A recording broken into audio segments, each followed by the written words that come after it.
My name is Leach-Harris, and this is Conflict Negotiation Resolution Paper Project Submission number 1. Hi, everybody.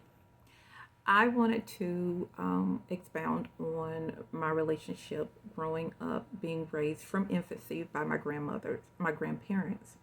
Although my grandmother was the head of the household, my grandfather was an innocent bystander.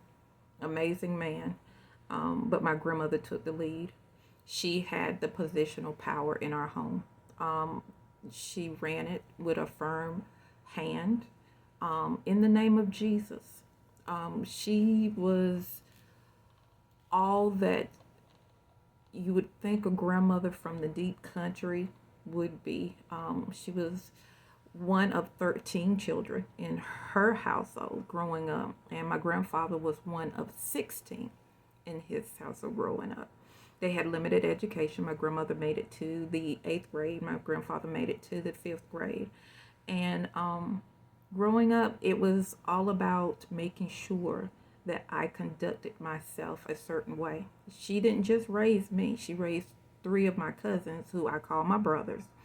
And all boys. So I was the one girl of all boys, and she had a firm hand.